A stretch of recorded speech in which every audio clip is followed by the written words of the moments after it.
미래를 앞서가던 기업이었던 거죠. 예전만큼 우월한 위치를 보여주지 못하고 있는 상태죠. 2016년으로 돌아가 볼까요? 잃어버린 10년을 겪지 않았거나 엔비디아나 TSMC를 샀다면 전 세계 시가총액 1위는 애플이 아니라 삼성전자였을 겁니다.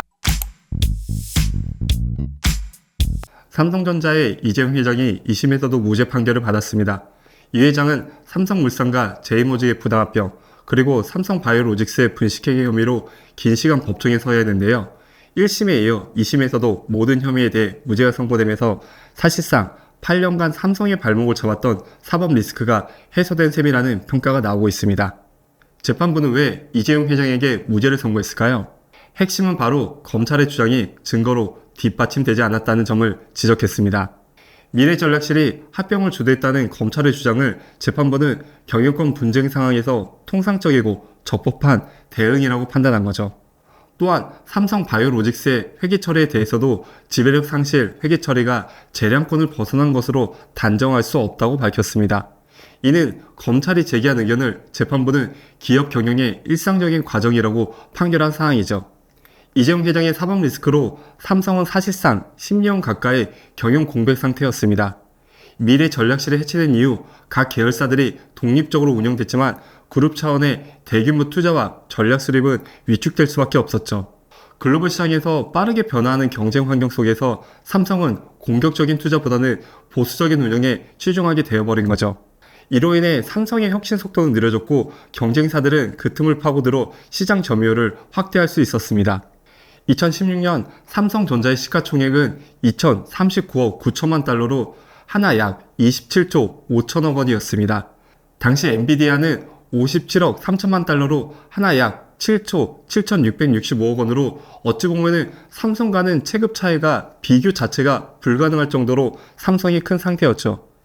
TSMC 또한 1,457억 달러로 하나 약 19조 6,695억 원으로 두 개 기업을 모두 합쳐야만 삼성의 시가총액이 가능할 정도로 삼성은 압도적인 경쟁력을 보여주고 있었죠.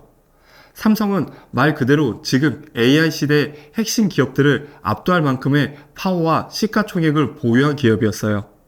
하지만 지금은 상황이 완전히 달라졌죠. 엔비디아는 AI 붐과 함께 독보적인 기술력을 바탕으로 AI 시장을 장악하며 시가총액 또한 3조 달러에 달하며 녹가 기준 하나 약 4,159조 원까지 커진 상태입니다. 애플, MS와 함께 전 세계 시가총액 1위를 다투는 기업으로 성장했죠. 또한 삼성이 무섭다, 이건희 회장이 나의 롤모델이라던 모리스 창이 이끌던 TSMC는 반도체 맞춤 설계 최강자로 군림하며 파운드리 분야의 독보적인 최강자가 되었고 AI 시대를 맞아 최고의 전성기를 보내고 있습니다. TSMC 시가총액 역시 1조 달러를 넘어서며 하나 약 1,508조 원에 달하죠.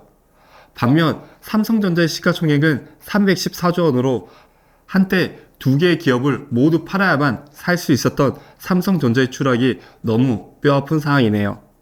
특히 인공지능과 반도체 분야에서 삼성은 더 이상 글로벌 리더로 인정받지 못하고 있는 상황이죠. 기술은 원래 빠르게 변화하지만 지난 10년간의 변화는 그 어느 때보다 급격하고 치열했습니다.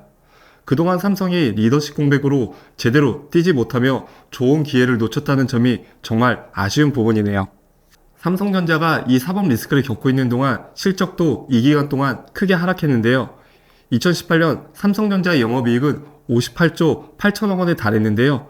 2024년 32조 7천억 원으로 급감했습니다.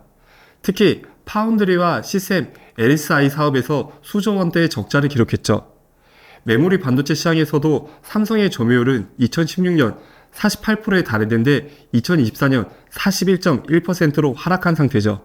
SK하이닉스의 빠른 부상과 중국의 맹렬한 추격으로 각 경쟁사들이 발빠른 M&A와 함께 생산 설비를 증대하며 발빠르게 움직인 반면 삼성은 리더십 공백으로 대규모 투자나 적극적인 M&A를 하지 못하며 주축이던 메모리 분야에서 점유율 하락은 물론 가격 경쟁력과 기술 수준까지 낮아지며 샌드위치 신세가 되었죠. 이재용 회장의 경영 공백 10년 동안 삼성은 반도체를 비롯 주요 사업 부문들 모두 심각한 도전에 직면한 상황인데요. 스마트폰 분야에서는 애플과 중국 제조업체들의 샌드위치 공격으로 인해 시장 점유율이 크게 감소한 상황입니다. 특히 고급 스마트폰 시장에서 애플은 여전히 탁월한 브랜드 파워와 기술력을 바탕으로 공고한 장벽을 세운 상태인데요. 되려 삼성의 주특기던 발빠른 기술 개발과 생산 라인 다변화를 통한 글로벌 플레이어로 자리를 잡은 상태입니다.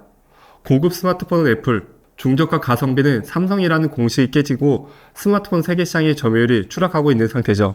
프리미엄 스마트폰 시장은 애플이 주도하고 있고 중저가 시장에서는 샤오미, 비보, 오포 등의 중국 기업에 밀리면서 샌드위치 신세가 되어버렸습니다. 가전 분야 또한 심각하죠. LG전자는 2015년 이후 가전 부문에서 꾸준한 성장을 이루었고 특히 생활가전 H&A 사업본부의 매출은 8년 연속 증가하며 2023년에는 처음으로 30조 원을 돌파했습니다.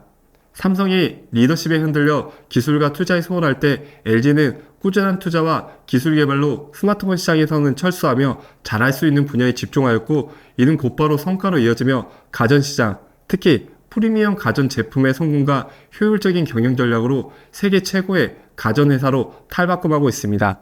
나아가 삼성이 세계 최초로 고대역폭 메모리를 개발했다는 사실 알고 계셨나요? 2014년 삼성전자는 기존 D램보다 3배 이상 빠른 고대역폭 메모리 HBM 1세대 제품을 세상에 선보이며 메모리 시장의 미래를 보여줬습니다. 당시 이 기술은 지금이야 익숙한 단어들이지만 AI, 고성능 컴퓨팅, GPU 분야에서 게임 체인저가 될 수 있다는 주목을 받았죠. 이런 삼성의 메모리를 보며 TSMC를 비롯 미국, 일본 반도체 업체들은 삼성은 외계인을 납치해서 기술 개발하는 거 아니냐 라는 찬사를 보내며 메모리는 삼성이라는 공식을 전 세계에 보여줬죠. 하지만 삼성이 잃어버린 10년을 보내며 해당 기술 개발을 세계 최초로 했음에도 불구하고 상용화 투자를 진행하지 못했고 그 사이 2016년 SK하이닉스는 세계 최초로 HBM2를 상용하며 메모리 시장에서 삼성을 추월하기 시작했습니다. 그리고 2022년 하이닉스는 다시 한번 세계 최초로 HBM3를 출시하며 엔비디아와 함께 AI 글로벌 메모리 분야의 중요한 파트너가 되었고 최근에는 삼성하면 반도체라는 공식을 깨고 반도체 부문 삼성을 넘어서는 기염을 토하기도 했죠. 엔비디아가 AI 칩에 사용하는 메모리의 50% 이상을 SK하이닉스에 공급할 정도로 SK하이닉스는 고성능 AI 시장에서 메모리의 새로운 왕자로 올라선 상태죠. 삼성 입장에서는 당시 반도체, 스마트폰, 가전 등 모든 사업 분야가 고루고루 핵심 플레이어로 1등을 차지하고 있었고 나아가 AI, 클라우드 시장을 어디까지 예상했을지는 모르지만 만약 삼성이 지속적인 기술 개발과 삼성의 초격차 전략을 꾸준히 실행했다면 어떤 결과가 나왔을지 궁금하면서도 안타까운 부분이기도 하네요. 자, 그렇다면 여러분 2016년으로 돌아가 볼까요? 그때 삼성전자 한 회사를 팔면은 엔비디아와 TSMC 두 회사를 모두 살 수 있었거든요. 지금 엔비디아 시가총액 4,159조 원, TSMC는 1,508조 원으로 만약 삼성이 잃어버린 10년을 겪지 않았거나 아니면 삼성을 팔고 엔비디아나 TSMC를 샀다면 현재 전세계 시가총액 1위는 애플이 아니라 삼성전자였을 겁니다. 현재 엔비디아와 TSMC는 두 개의 회사 시가총액을 모두 합치면 5,667조 원으로 우리나라 기업이 전세계 시가총액 1위가 될 수 있지 않았을까라는 상상을 해보네요. 그 정도로 삼성은 압도적인 위상을 자랑했죠. 그리고 요즘 AI 핵심으로 불리는 고대역폭 메모리 또한 이 기술이 삼성이 2013년 세계 최초로 개발했잖아요. 그만큼 삼성은 미래를 앞서가던 기업이었던 거죠. 필요한 기술 트렌드를 잘 파악하고 있었고 그걸 개발할 기술과 자본을 다 갖고 있었지만 삼성이 잃어버린 10년을 겪는 동안 해당 분야는 엔비디아나 TSMC, SK하이닉스가 치고 올라오며 지금의 삼성의 위치는 예전만큼 우월한 위치를 보여주지 못하고 있는 상태죠. 하지만 이제 리더십 공백이 해소된 만큼 삼성은 본격적인 반격에 나설 것으로 보여지네요. 사실 사법 리스크로 인한 가장 큰 피해는 단순히 외부적인 것이 아니에요. 삼성 내부의 조직 분위기가 무너진 게 제일 큰 이유죠. 이재용 회장의 사법 리스크로 인해 삼성 내부에는 보수적인 경영 문화가 자리 잡힌 상태예요. 괜히 일을 벌여 시끄럽게 하지 말자는 분위기가 조직 전체에 퍼져 있는 상태고 혁신적인 아이디어와 도전적인 프로젝트들이 전면 중단되었죠. 하지만 이제 상황은 달라질 겁니다. 이재용 회장은 무너진 사기를 되살리고 과거 고 이건희 회장이 그랬듯이 새로운 비전과 슬로건을 그룹 전체에 제시해야 할 중대한 과제에 직면한 상태죠. 이것은 단순한 경영 복귀가 아닌 삼성의 미래를 다시 설계하고 글로벌 리더십을 되찾기 위한 새로운 시작이 될 것으로 보여지네요. 사법 리스크에서 벗어난 이재용 회장의 첫 공식 행보, 바로 샘 올트먼 오픈 AI CEO와의 정격 회동이었습니다. 이 만남은 단순한 비즈니스 미팅이 아니었을 거라고 예상하고 있습니다. 하지만 이 만남은 단순한 비즈니스 미팅이 아니었을 거라고 예상하고 있습니다. 이 회담은 삼성의 미래 전략과 글로벌 AI 산업에서의 입지를 재정립하려는 중대한 움직임으로 업계 이목이 집중되었죠. 그리고 이 자리에 깜짝 등장한 인물이 있었는데요. 바로 일본의 대표 기업 소프트뱅크의 회장이자 AI 분야 초대형 프로젝트 스타게이트의 핵심 인물 손정희 회장이었습니다. 샘 올트먼, 손정희, 그리고 이재용. 이 세 거물이 서울, 삼성, 서초동 사옥에서 한 자리에 모인 순간 전 세계 AI 산업의 중심 쪽이 서울로 옮겨진 듯한 긴장감이 감돈다는 표현이 나올 정도였어요.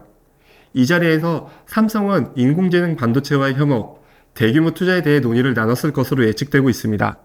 이 회동은 삼성이 다시 일어서겠다는 강력한 메시지와 그동안 뒤처졌던 AI 시장에서 빠르게 발을 내딛겠다는 의지를 시장에 피력한 거 아니냐는 의견들이 나오고 있는 상황이죠. 특히 이번 스타게이트 프로젝트의 핵심 인물들과 3자회동은 단순한 만남을 넘어 삼성의 미래를 결정지을 중요한 전환점이 될 수 있는데요. 스타게이트 프로젝트는 트럼프 대통령이 직접 치켜세울 정도로 거대한 규모를 자랑하는 5천억 달러, 하나 약 720조 원 규모의 초대형 AI 인프라 사업입니다. 이 프로젝트의 핵심은 AI 데이터 센터 구축과 AI 전용칩 개발이죠. 여기에는 오픈 AI, 소프트뱅크, 오라클, 마이크로소프트 등 글로벌 AI 산업의 최전선에 있는 핵심 기업들이 참여하고 있습니다. 그런데 만약 삼성이 이 스타게이트 프로젝트에 합류한다면 삼성은 AI 반도체 공급의 핵심 파트너로 자리 잡을 가능성이 제기되고 있습니다. 현실화만 된다면 단순한 협력 수준을 넘어 삼성이 글로벌 AI 생태계의 중심에 들어서는 것을 의미하죠. 특히 이는 삼성에게 잃어버린 10년을 만회할 수 있는 절호의 기회로 평가받고 있습니다. 이번 회동은 단순한 사업 논의를 넘어 삼성이 미래 전략을 구체화하고 AI 패권 경쟁에 본격적으로 뛰어드는 신호탄이 될 수 있을 것으로 보여지네요. 삼성은 2017년 하만 인수 이후 9조 3천억 원 규모의 대형 M&A를 끝으로 초대형 인수합병을 진행하지 않고 있는 상태죠. 하지만 이제 이재용 회장의 경영 족쇄가 풀리면서 삼성이 AI, 로봇, 바이오 분야에서 조단위 인수합병에 나설 것이라는 기대감이 커지고 있는데요. 현재 삼성의 유보금은 약 138조 원에 달하죠. 글로벌 기업들이 생산 설비 증대, AI 및 클라우드 핵심 기업 인수를 통해 몸집을 키우는 동안 삼성은 사법 리스크에 발목이 잡혀 이를 진행할 수 없는 상황에 놓여 있었죠. 하지만 상황은 바뀌었습니다. 삼성은 지난해부터 인수합병에 대한 강한 의지를 표명하며 미래 산업의 핵심이 될 기업들을 면밀히 검토하고 있다는 발표까지 한 상태죠. 이제는 조만간 주주들에게 초대형 M&A 계획을 발표할 것이라는 시그널도 감지되고 있는 상태입니다. 삼성의 잃어버린 10년을 만회할 초대형 인수합병이 과연 어떤 기업들 대상으로 이루어질지 전 세계가 삼성의 다음 움직임을 주목하고 있는 상황이죠.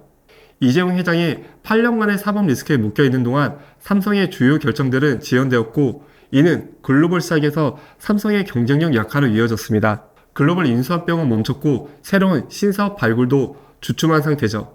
하지만 이제 사법 리스크가 완전히 해소된 이재용 회장은 본격적으로 뉴 삼성 시대를 열 준비를 하고 있습니다.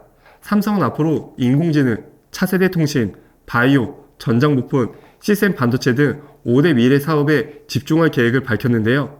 특히 글로벌 빅테크 기업들과의 협력을 통해 새로운 성장 동력을 확보하고 다시 한번 글로벌 시장의 리더로 자리매김하겠다는 강한 의지를 드러내고 있죠.